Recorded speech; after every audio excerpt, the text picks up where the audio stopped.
내비게이션 228쪽. 내비게이션 누가복음 22장 31절에서 38절, 마태복음 26장 30에서 35절, 마가복음 14장 26에서 31절. 겟세마네 동산 감람원으로 나아가시기 전 결전의 긴장감이 느껴지는 칼 대화가 오가고, 비장한 겟세마네의 기도를 시작하시기 전 제자들에게 먼저 말문을 여신 내용입니다. 임박한 실전에 심방 고동 소리가 빨라지는 상황인데 아직도 뭔가 미진한 게 있으신 듯합니다. 지시사항입니다.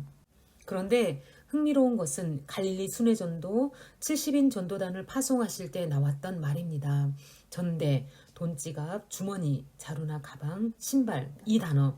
그때는 갖고 가지 말라고 하셨습니다. 그런데 이번에는 다릅니다. 준비하라십니다. 예수께서 뿌려놓은 씨가 자라 휘어져 추수하게 된 상황에서는 아무데나 들어가도 재워주고 먹여줬었다. 그러나 추수가 끝났다. 앞으로는 예루살렘과 유대와 땅끝까지 이르러 처음부터 다 본인들이 해야 한다. 개척, 파종, 자립, 독립. 칼도 준비하라고 하십니다. 없는 사람은 겉옷을 팔아서라도 사라고. 우리는 당황스럽습니다. 칼까지 무슨 뜻일까요?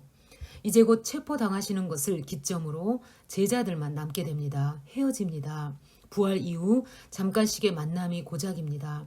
이리 때가 있는 세상, 실제로 유대주의 권력자들, 로마 세력에 고통당하며 이겨내야 하는 교회 시대를 예수님 없이 제자들이 걸어가야 합니다. 예수님은 신랑을 빼앗기는 때로 보신 것입니다. 예수님은 당신의 떠남에 초점이 맞춰져 계십니다. 제자들만 남아 당면할 상황은 가히 전쟁이라고 보시는 것 같습니다. 각오하라. 마음을 굳게 먹어라. 전쟁이다. 요한계시록 상황까지 이어지는 남아있는 성경을 떠올려 보세요. 당장 닥칠 일들부터 시작해서 초대교회 시대를 휘리릭 상상해 보세요. 얼마나 긴장해야 하는지. 방금 전 올리신 대제사장적 기도 내용 역시 이 심상치 않은 상황 아니었던가요? 미래를 바라보시며 경각심을 일깨우십니다. 지금까지는 예수님과 함께한 사역이었다면 이제 앞으로는 그들만 남아서 이 복음의 증인이 되어야 합니다. 문자적으로 칼을 사서 칼전쟁을 하라는 말씀은 아니라고 봅니다. 사복음서 전체의 예수님의 사상이 아니지요. 곧 말고의 귀를 붙여주시면서 칼 쓰는 자는 칼로 망한다고 하지 않으십니까? 성경 누가복음 22장 31절에서 38절. 시몬아 시몬아 보라 사탄이 너희를 밀가부르듯 하려고 요구하였으나 그러나 내가 너를 위하여 내 믿음이 떨어지지 않기를 기도하였노니 너는 돌이킨 후에 내 형제를 굳게 하라. 그가 말하되 주여 내가 주와 함께 오게도 죽는 데에도 가기를 각오하였나이다. 이르시되 베드로야 내가 내게 말하노니 오늘 닭 울기 전에 내가 3번 나를 모른다고 부인하리라 하시니라. 그들에게 이르시되 내가 너희를 전대와 배낭과 신발도 없이 보내었을 때에 부족한 것이 있더냐. 이르되 없었나이다. 이르시되 이제는 전대 있는 자는 가질 것이요 배낭도 그리하고 검 없는 자는 겉옷을 팔아 살지어다. 내가 너희에게 말하노니 기록된 바 그는 불법자의 동류로 역임을 받았다 한 말이 내게 이루어져야 하리니 내게 관한 일이 이루어져 감이니라. 그들이 여짜오되 주여 보소서 여기 검 둘이 있나이다. 대답하시되 족하다 하시니라. 마태복음 26장 30절에서 35절. 이에 그들이 찬미하고 감람산으로 나아가니라. 그때에 예수께서 제자들에게 이르시되 오늘 밤에 너희가 다 나를 버리리라. 기록된 바 내가 목자를 치리니 양의 떼가 흩어지리라 하였느니라. 그러나 내가 살아난 후에 너희보다 먼저 갈릴리로 가리라. 베드로가 대답하여 이르되 모두 주를 버릴지라도 나는 결코 버리지 않겠나이다. 예수께서 이르시되 내가 진실로 내게 이르노니 오늘 밤 닭 울기 전에 내가 3번 나를 부인하리라. 베드로가 이르되 내가 주와 함께 죽을지언정 주를 부인하지 않겠나이다 하고 모든 제자도 그와 같이 말하니라. 마가복음 14장 26절에서 31절. 이에 그들이 찬미하고 감람산으로 가니라. 예수께서 제자들에게 이르시되 너희가 다 나를 버리리라. 이는 기록된 바 내가 목자를 치리니 양들이 흩어지리라 하였음이니라. 그러나 내가 살아난 후에 너희보다 먼저 갈릴리로 가리라. 베드로가 여짜오되 다 버릴지라도 나는 그리하지 않겠나이다.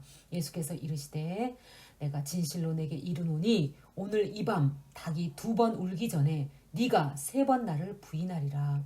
베드로가 힘있게 말하되 내가 주와 함께 죽을지언정 주를 부인하지도 않겠나이다 하고 모든 제자도 이와 같이 말하니라. 아멘. 내비게이션 마태복음 26장 36절에서 56절, 마가복음 14장 32절에서 52절, 누가복음 22장 39절에서 53절, 요한복음 18장 1절에서 12절. 결국 기도하시다가 잡히시다니 대단한 기도의 샘플. 사역의 끝을 기도로 마무리하십니다. 큰 일을 앞두고는 매사에 기도로 준비하시는 예수님을 보세요. 기도 없이는 움직이지 않으십니다. 정말 이대로 해보세요. 자유해요. 정말 그렇게 안 하면 못 살아요. 한 발자국도 할 수 없는 일이 주의 일이에요. 그런데 기도 내용이 늘 궁금합니다. 왜 이제 와서 예수님은 이 잔이 지나가게 해달라고 기도하셨는지 늘 난제로 남는 질문입니다. 성경 저자들이 예수님의 비겁한 모습을 독자들에게 보이려고? 분명 그건 아니죠. 선생님의 약점을 드러내는 일이라고 생각한다면 편집하지 않았겠습니까? 성령의 감동으로 쓰여진 성경인데 굳이 이 대목이 미스테리하게 남게 하신 이유가 뭘까요? 예수님이 그토록 영생을 주겠다, 내 살을 주겠다, 내 피를 마셔라, 양을 위해 목숨을 준다, 친구를 위해 목숨을 버리면 이에서 더 큰 사랑이 없다 등등 수도 없이 공언하셨는데 막상 일이 닥치니까 이제 와서 마음이 변하셨다는 뜻은 아닐 것입니다. 여기에는 분명히 피조물이며 죄인인 우리로서는 도저히 범접할 수 없고 판단할 수 없고 해석할 수 없는 경지의 어떤 의미가 숨겨져 있을 것입니다. 언어 그릇에는 도저히 다 담을 수 없는 내용인 듯합니다.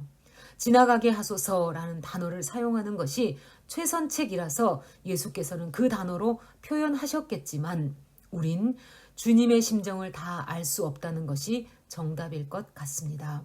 분명한 것은 예수님은 인성을 그대로 갖고 십자가를 대면하셨다는 사실입니다. 빛이 어두움을 담아내다, 생명이 죽음을 동시에 겹치다. 이것이 가능한 개념일까요?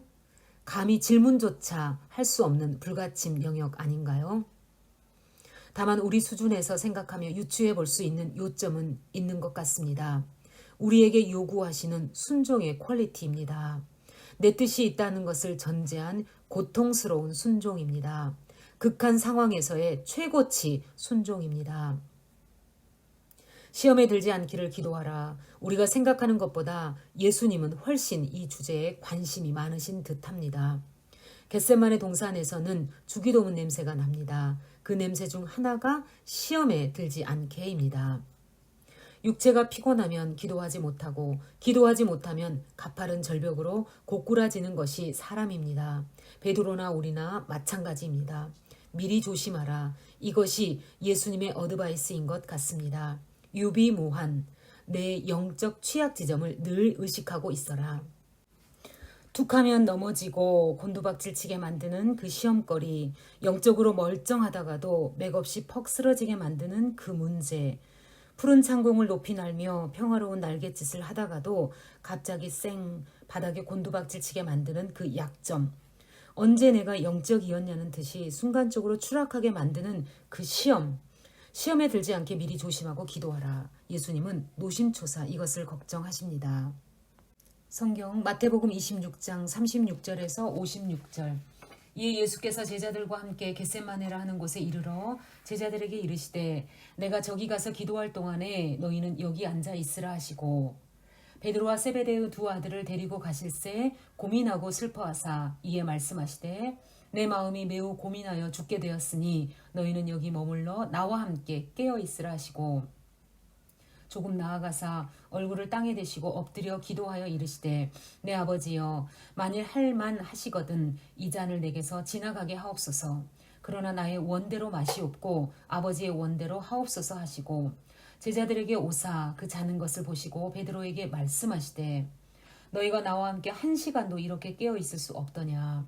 시험에 들지 않게 깨어 기도하라. 마음에는 원이로되 육신이 약하도다 하시고 다시 두 번째 나아가 기도하여 이르시되 내 아버지여 만일 내가 마시지 않고는 이 잔이 내게서 지나갈 수 없거든 아버지의 원대로 되기를 원하나이다 하시고 다시 오사 보신즉 그들이 자니 이는 그들의 눈이 피곤함 일러라. 또 그들을 두시고 나아가 세 번째 같은 말씀으로 기도하신 후 이에 제자들에게 오사 이르시되 이제는 자고 쉬라. 보라 때가 가까이 왔으니 인자가 죄인의 손에 팔리느니라. 일어나라 함께 가자. 보라 나를 파는 자가 가까이 왔느니라. 말씀하실 때에 12 중에 하나인 유다가 왔는데 대제사장들과 백성의 장로들에게서 파송된 큰 무리가 칼과 몽치를 가지고 그와 함께 하였더라. 예수를 파는 자가 그들에게 군호를 짜 이르되 내가 입맞추는 자가 그이니 그를 잡으라 한지라.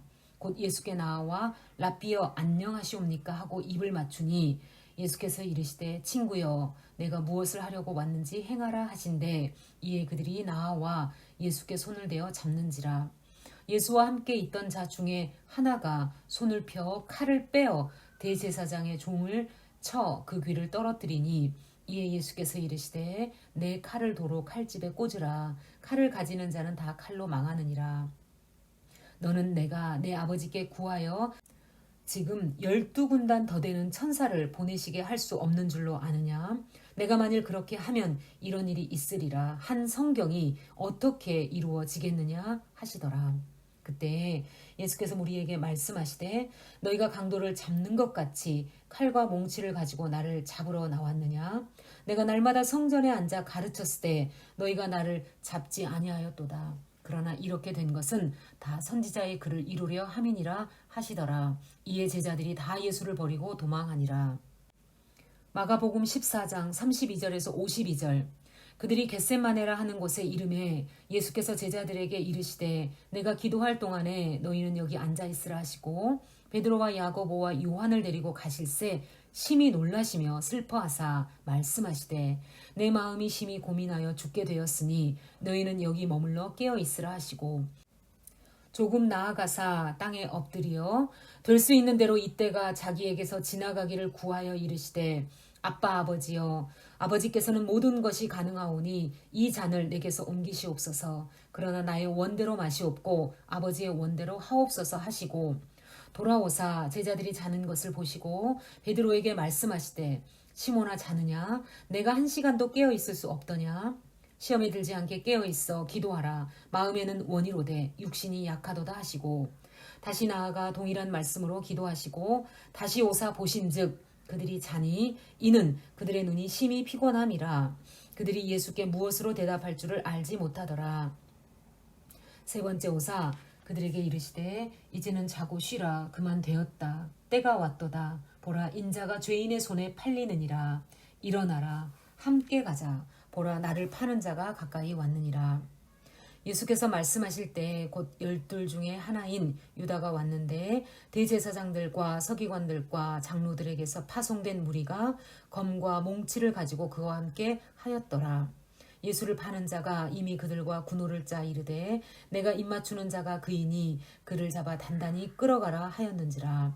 이에 와서 곧 예수께 나와 랍비여 하고 입을 맞추니 그들이 예수께 손을 대어 잡거늘 곁에 서 있는 자 중에 한 사람이 칼을 빼어 대제사장의 종을 쳐 그 귀를 떨어뜨리니라. 예수께서 무리에게 말씀하여 이르시되 너희가 강도를 잡는 것 같이 검과 몽치를 가지고 나를 잡으러 나왔느냐? 내가 날마다 너희와 함께 성전에 있으면서 가르쳤으되 너희가 나를 잡지 아니하였도다. 그러나 이는 성경을 이루려 함이니라 하시더라. 제자들이 다 예수를 버리고 도망하니라. 한 청년이 벗은 몸에 배 혼니부를 두르고 예수를 따라가다가 무리에게 잡힘에 배 혼니부를 버리고 벗은 몸으로 도망하니라. 누가복음 22장 39절에서 53절. 예수께서 나가사 습관을 따라 감람산에 가심에 제자들도 따라갔더니 그곳에 이르러 그들에게 이르시되 유혹에 빠지지 않게 기도하라 하시고 그들을 떠나 돌 던질 만큼 가서 무릎을 꿇고 기도하여 이르시되 아버지여 만일 아버지의 뜻이거든 이 잔을 내게서 옮기시옵소서. 그러나 내 원대로 마시옵고 아버지의 원대로 되기를 원하나이다 하시니 천사가 하늘로부터 예수께 나타나 힘을 더하더라. 예수께서 힘쓰고 애써 더욱 간절히 기도하시니 땀이 땅에 떨어지는 핏방울같이 되더라. 기도 후에 일어나 제자들에게 가서 슬픔으로 인하여 잠든 것을 보시고 이르시되 어찌하여 자느냐 시험에 들지 않게 일어나 기도하라 하시니라. 말씀하실 때에 한 무리가 오는데 12 중에 하나인 유다라 하는 자가 그들을 앞장서 와서 예수께 입을 맞추려고 가까이 하는지라. 예수께서 이르시되 유다야 내가 입맞춤으로 인자를 파느냐 하시니 그의 주위 사람들이 그 된 일을 보고 여짜오되 주여 우리가 칼로 치리이까 하고 그 중에 한 사람이 대제사장의 종을 쳐 그 오른쪽 귀를 떨어뜨린지라. 예수께서 일러 이르시되 이것까지 참으라 하시고 그 귀를 만져 낫게 하시더라. 예수께서 그 잡으러 온 대제사장들과 성전의 경비대장들과 장로들에게 이르시되 너희가 강도를 잡는 것 같이 검과 몽치를 가지고 나왔느냐? 내가 날마다 너희와 함께 성전에 있을 때 내게 손을 대지 아니하였도다. 그러나 이제는 너희 때요 어둠의 권세로다 하시더라. 요한복음 18장 1절에서 12절. 예수께서 이 말씀을 하시고 제자들과 함께 기드론 시내 건너편으로 나가시니 그곳에 동산이 있는데 제자들과 함께 들어가시니라. 그곳은 가끔 예수께서 제자들과 모이시는 곳이므로 예수를 파는 유다도 그곳을 알더라.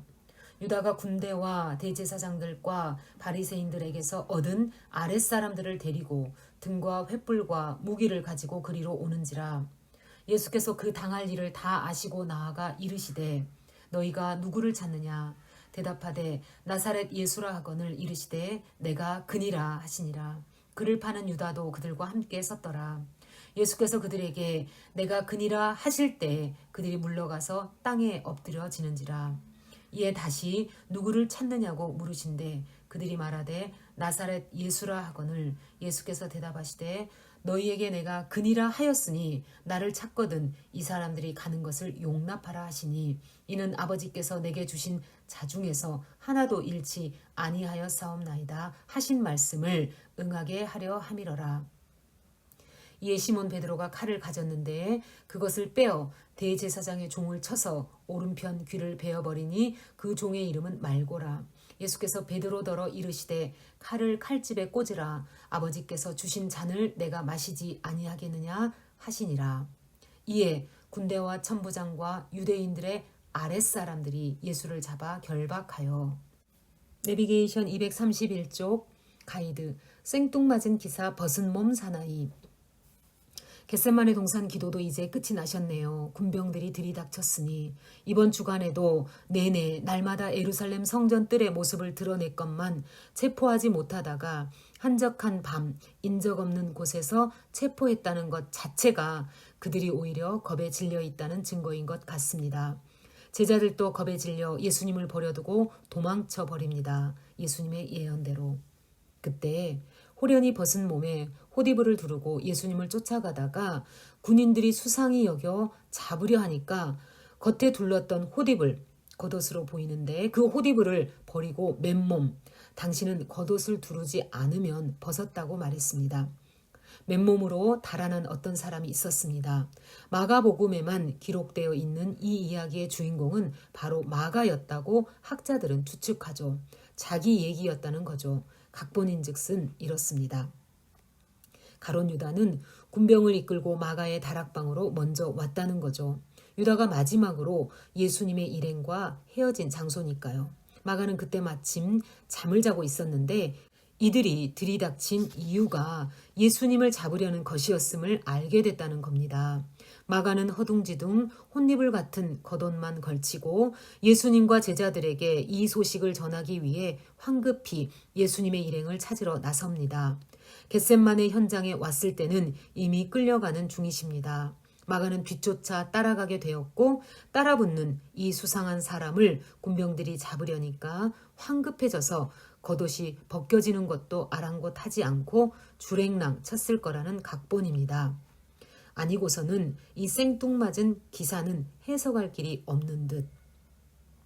캄캄한 밤 외진 곳에 혼니부를 두르고 나타날 이유가 있는 사람이 누구겠으며 성경에까지 남길 이유가 뭐 있겠습니까? 그래서 마가였다고 추측한답니다. 내비게이션 231쪽 내비게이션 마태복음 26장 57절에서 27장 2절, 누가복음 22장 54절에서 71절, 마가복음 14장 53절에서 72절, 요한복음 18장 13절에서 27절. 잡혀온 곳은 대제사장 관사요, 주동 세력은 바로 그 무리들이다. 사내들인 공회법을 쫓아 신문하는 동안 베드로는 그만 얼떨결에 배신을. AD 18년에서 36년까지 대제사장직을 맡았던 가야바, 그리고 안나스, 군병들이 예수님을 잡아오는 동안 그의 관사에서는 사내들인의 비공식 야간 회의가 열렸습니다. 사형시킬 증거로 성전 모독죄를 적용시킵니다. 증인을 찾느라 부심합니다. 대제사장은 예수님의 가르침에 대해 묻습니다. 예수님은 정확한 답변을 하십니다. 공적으로 이미 다 드러내놓고 가르친 것이니 그들에게 물어보시오.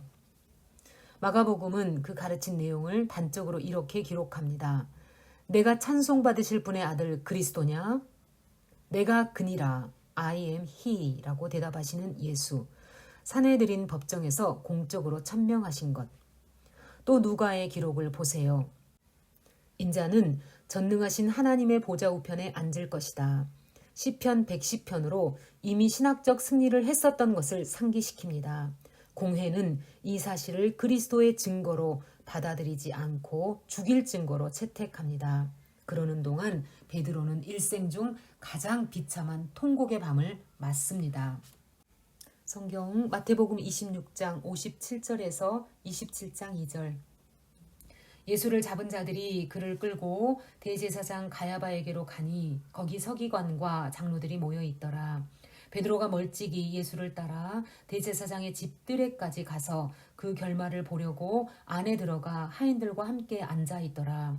대제사장들과 온 공회가 예수를 죽이려고 그를 칠 거짓 증거를 찾음에 거짓 증인이 많이 왔으나 얻지 못하더니 후에 두 사람이 와서 이르되 이 사람의 말이 내가 하나님의 성전을 헐고 사흘 동안에 지을 수 있다 하더라 하니 대제사장이 일어서서 예수께 묻되 아무 대답도 없느냐? 이 사람들이 너를 치는 증거가 어떠하냐 하되 예수께서 침묵하시거늘 대제사장이 이르되 내가 너로 살아계신 하나님께 맹세하게 하노니 내가 하나님의 아들 그리스도인지 우리에게 말하라. 예수께서 이르시되 네가 말하였느니라. 그러나 내가 너희에게 이르노니 이후에 인자가 권능의 우편에 앉아 있는 것과 하늘 구름을 타고 오는 것을 너희가 보리라 하시니 이에 대제사장이 자기 옷을 찢으며 이르되 그가 신성모독하는 말을 하였으니 어찌 더 증인을 요구하리요. 보라, 너희가 지금 이 신성모독하는 말을 들었도다. 너희 생각은 어떠하냐? 대답하여 이르되 그는 사형에 해당하니라 하고 이에 예수의 얼굴에 침 뱉으며 주먹으로 치고 어떤 사람은 손바닥으로 때리며 이르되 그리스도야 우리에게 선지자 노릇을 하라. 너를 친 자가 누구냐 하더라. 베드로가 바깥들에 앉았더니 한 여종이 나와 이르되 너도 갈릴리 사람 예수와 함께 있었도다 하거늘 베드로가 모든 사람 앞에서 부인하여 이르되 나는 내가 무슨 말을 하는지 알지 못하겠노라 하며 앞문까지 나아가니 다른 여종이 그를 보고 거기 있는 사람들에게 말하되 이 사람은 나사렛 예수와 함께 있었도다 하매 베드로가 맹세하고 또 부인하여 이르되 나는 그 사람을 알지 못하노라 하더라. 조금 후에 곁에 섰던 사람들이 나와 베드로에게 이르되 너도 진실로 그 도당이라 내 말소리가 너를 표명한다 하거늘 그가 저주하며 맹세하여 이르되 나는 그 사람을 알지 못하노라 하니 곧 닭이 울더라.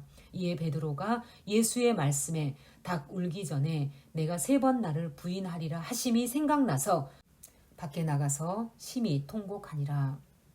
27장 새벽에 모든 대제사장과 백성의 장로들이 예수를 죽이려고 함께 의논하고 결박하여 끌고 가서 총독 빌라도에게 넘겨주니라. 누가복음 22장 54절에서 71절.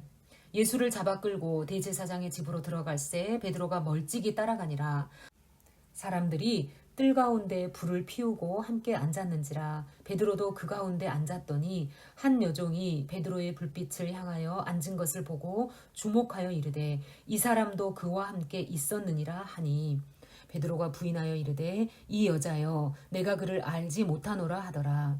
조금 후에 다른 사람이 보고 이르되 너도 그 도당이라 하거늘 베드로가 이르되 이 사람아 나는 아니로라 하더라.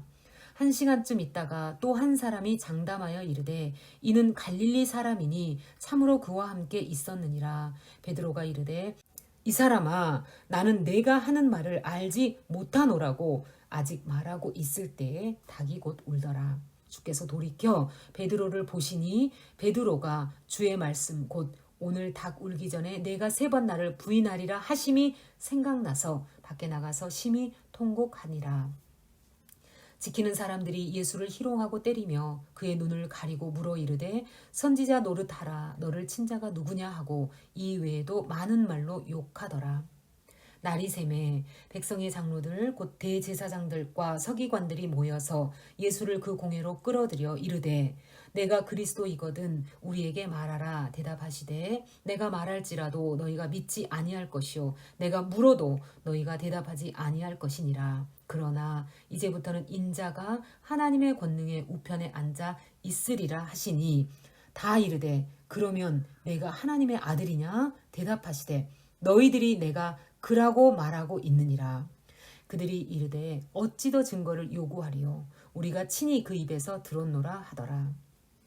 마가복음 14장 53절에서 72절. 그들이 예수를 끌고 대제사장에게로 가니 대제사장들과 장로들과 서기관들이 다 모이더라. 베드로가 예수를 멀찍이 따라 대제사장의 집들 안까지 들어가서 아랫사람들과 함께 앉아 불을 쬐더라. 대제사장들과 온 공회가 예수를 죽이려고 그를 칠 증거를 찾되 얻지 못하니 이는 예수를 쳐서 거짓 증언하는 자가 많으나 그 증언이 서로 일치하지 못함이라. 어떤 사람들이 일어나 예수를 쳐서 거짓 증언하여 이르되 우리가 그의 말을 들으니 손으로 지은 이 성전을 내가 헐고 손으로 짓지 아니한 다른 성전을 사흘 동안에 지으리라 하더라 하되 그 증언도 서로 일치하지 않더라. 대제사장이 가운데 일어서서 예수에게 물어 이르되 너는 아무 대답도 없느냐? 이 사람들이 너를 치는 증거가 어떠하냐 하되 침묵하고 아무 대답도 아니하시거늘 대제사장이 다시 물어 이르되 네가 찬송받을 이의 아들 그리스도냐? 예수께서 이르시되 내가 그니라. 인자가 권능자의 우편에 앉은 것과 하늘 구름을 타고 오는 것을 너희가 보리라 하시니 대제사장이 자기 옷을 찢으며 이르되 우리가 어찌 더 증인을 요구하리요? 그 신성 모독하는 말을 너희가 들었도다. 너희는 어떻게 생각하느냐 하니 그들이 다 예수를 사형에 해당한 자로 정죄하고 어떤 사람은 그에게 침을 뱉으며 그의 얼굴을 가리고 주먹으로 치며 이르되 선지자 노릇을 하라 하고 하인들은 손바닥으로 치더라.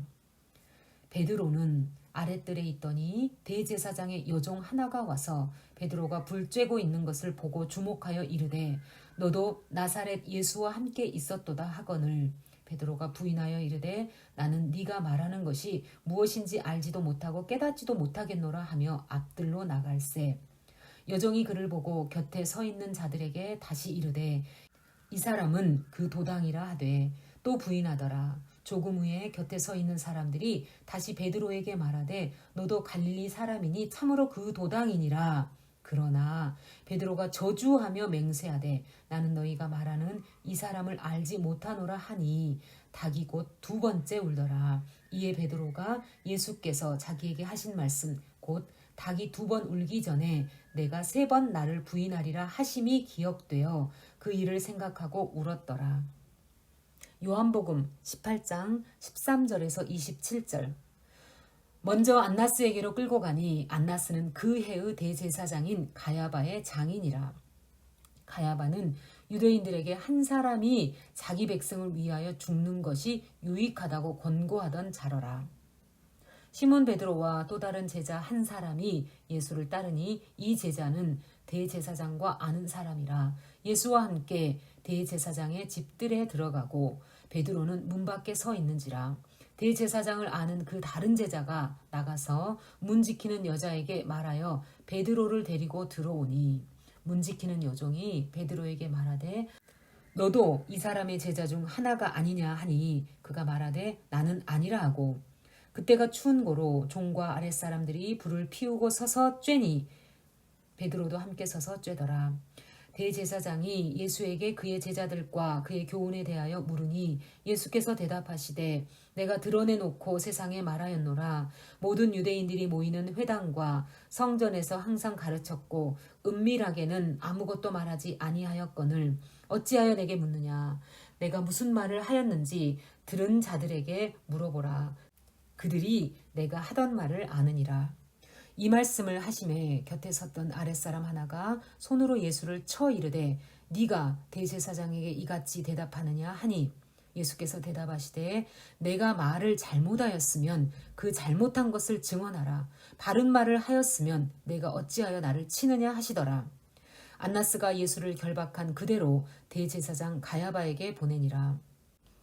시몬 베드로가 서서 불을 쬐더니 사람들이 묻되 너도 그 제자 중 하나가 아니냐. 베드로가 부인하여 이르되 나는 아니라 하니 대제사장의 종 하나는 베드로에게 귀를 잘린 사람의 친척이라 이르되 내가 그 사람과 함께 동산에 있는 것을 내가 보지 아니하였느냐. 이에 베드로가 또 부인하니 곧 닭이 울더라. 내비게이션 마태복음 27장 3절에서 10절. 유다는 견디다 못해 자살하다. 마태는 아픈 기록을 남겼습니다. 유다의 자살입니다. 죄 없으신 예수님을 은돈 30에 팔았다며 돈을 성전에 내던졌습니다. 유다의 이런 행동은 왠지 뭉클합니다. 왠지 회개하는 행동 같습니다. 그래서 우리는 때때로 유다에 대해 복잡한 연민이 생깁니다. 그러나 그가 예수님의 무죄성을 인정했다면 죽지 말았어야 했습니다. 그의 자살은 회개가 아니었음을 보여주는 것 같습니다. 비록 예수께서 잡혀가셨어도 그때부터 다시 털고 일어나서 예수님의 의미가 어떤 것인지 그분이 지금까지 하셨던 말씀과 사역을 생각하면서 다른 제자들처럼 다시 묵묵히 그 길을 갔다면 좋았을 뻔했습니다. 베드로의 배신과 무엇이 다를까? 당시 유다는 요중으로 하면 목사급일 텐데 만약 목사가 자살을 했다면 유다의 배반으로 예수가 십자가에서 돌아가셨으니 구원을 이루는데 유다가 공헌한 것 아닌가? 왜 예수님은 유다가 배신할 것을 알고도 제자로 발탁하셨는가? 이런저런 난해성 질문이 꼬리를 물게 하는 유다는 독특한 캐릭터의 인생을 살았습니다. 이런 이슈는 유다를 생각할 때 우리에게만 떠오르는 질문이 아닙니다. 당시 예수님의 제자들도 그것이 무척이나 힘들었습니다. 사실은 초대교회의 베드로 공동체도 그게 힘들었습니다. 동지의 배신을 어떻게 해석해야 할지 고민한 흔적이 역력합니다. 2006년 내셔널 지오그래픽 사도 세간의 책을 한 권 터뜨렸습니다. 유다 복음, 콤투어, 이집트 기독교인들의 언어인데 그 콤투어로 쓰여진 초대교회 즈음의 기록을 발굴해서 출판했습니다. 얼마나 쇼킹한 화제작이 되었겠습니까? 한때는 픽션과 넌픽션을 섞어 쓴 공상물 다빈치 코드가 교회를 시끄럽게 했었습니다. 물론 사악한 천사가 창조자라는 언급이 있는 것만 봐도 일고의 가치가 없는 이단적인 책입니다. 이런 기록들이 쓰나미처럼 밀려 들었다 빠져나가도 여전히 성경만 자리에 남아있을 것입니다. 늘 복음은 그렇게 공격을 당해왔으니까. 그러나 여전히 가룟 유다를 생각하면 아픕니다. 성경 마태복음 27장 3절에서 10절. 그때 예수를 판 유다가 그의 정죄됨을 보고 스스로 뉘우쳐 은 30을 대제사장들과 장로들에게 도로 갖다 주며 이르되 내가 무죄한 피를 팔고 죄를 범하였도다 하니 그들이 이르되 그것이 우리에게 무슨 상관이냐 내가 당하라 하거늘 유다가 은을 성소에 던져놓고 물러가서 스스로 목매어 죽은지라. 대제사장들이 그 은을 거두며 이르되 이것은 핏값이라 성전고에 넣어둠이 옳지 않다 하고 의논한 후 이것으로 토기장이의 밭을 사서 나그네의 묘지를 삼았으니 그러므로 오늘날까지 그 밭을 피밭이라 일컫느니라. 이에 선지자 에레미야를 통하여 하신 말씀이 이루어졌나니 일렀으되 그들이 그 가격 매겨진 자 곧 이스라엘 자손 중에서 가격 매긴 자의 가격 곧 은 30을 가지고 토기장이의 밭값으로 주었으니 이는 주께서 내게 명령하신 바와 같으니라 하였더라. 가룟 유다가 예수님을 팔았기 때문에 십자가에 돌아가셨다면 가룟 유다는 쓰임 받은 것 아닌가? 비록 악역이었지만 그렇게 요긴하게 쓰였는데 쓰셔놓고는 버리신다면 유다는 억울한 것 아닐까? 내심 이런 질문들을 많이 합니다. 그런데 사실은 이 질문은 성립 자체가 안 됩니다. 마치 선악과를 따먹은 아담은 훌륭한 것 아닌가? 왜? 예수님의 구원을 오게 한 역할을 한 셈이니까. 이것과 비슷한 질문이기 때문입니다. 틀린 질문입니다. 사실 가룟 유다 하면 가슴이 아픕니다. 그런데 가만히 생각하면 가룟 유다는 하나님을 배신한 사람, 아담의 모습과 크게 다르지 않습니다. 하나님이 기뻐하시며 창조해 주신 주인이신데 그 주인을 배신한 사람이나 예수님이 기대를 갖고 뽑으셨는데 배신한 가룟 유다나 조금도 다를 바가 없기 때문입니다. 이런 점에서 보면 가룟 유다 문제도 크게 어렵지 않습니다. 그 일을 후에 회개하고 겸손하고 또 마음이 가난하게 그렇게 후회하고 다시 구원의 길을 찾으려는 태도만 있었다면 되는 문제였습니다.